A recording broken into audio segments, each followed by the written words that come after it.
Si vous aviez un appareil conçu pour arrêter le temps pour tout, sauf vous, la vie ne ressemblerait en rien à ce que vous attendez. Vous ne pourriez pas rattraper votre sommeil, ni braquer une banque sans que personne ne puisse vous arrêter, ni tricher à un examen. Au lieu de cela, vous seriez aveugle, sourd et incapable de bouger le moindre muscle. Comment le fait d'arrêter le temps peut-il être si mauvais? Voici et si, et nous nous demandons ce qui se passerait si vous pouviez arrêter le temps. Grâce à la physique, nous savons que la vitesse est égale à la distance divisée par le temps, et que le temps est égal à la distance divisée par la vitesse. Pour que le temps soit égal à 0, il faudrait voyager indéfiniment vite. Et comme nous ne pouvons pas dépasser la vitesse de la lumière, arrêter le temps sans enfreindre les lois de la physique ne serait pas possible. Mais passons sur les improbabilités et imaginons que le temps puisse être arrêté d'une manière ou d'une autre. Que se passerait-il alors? Absolument rien. Les gens cesseraient de bouger. L'eau s'arrêterait de couler. Chaque molécule serait immobile. Eh bien, si vous ralentissez la lumière, elle serait déplacée dans le domaine des micro-ondes infrarouges. Donc même si elle pourrait toujours atteindre vos yeux, elle serait invisible. Ajoutons quelques variations à notre scénario. Et si c'était vous qui appuyiez sur le bouton pause? Oh, ça ne finirait pas bien pour vous. Cette fois.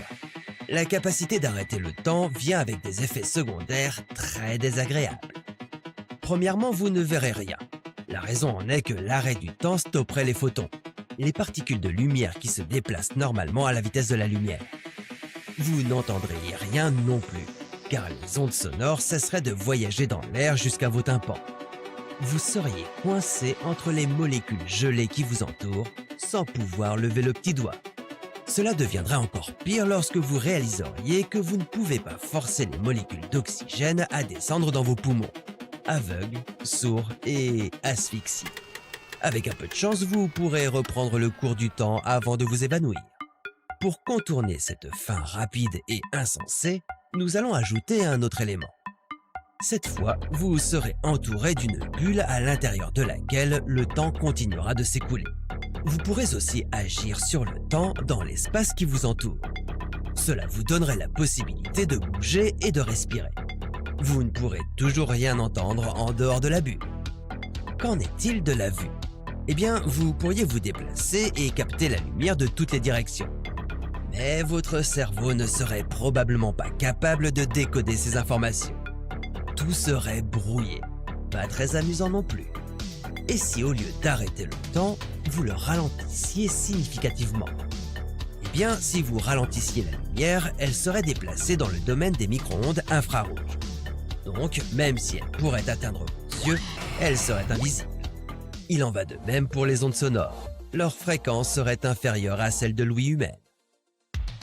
Après tout, arrêter le temps n'est pas vraiment pratique. Peut-être que remonter dans le temps serait une meilleure option. Mais c'est une histoire pour un autre. Et si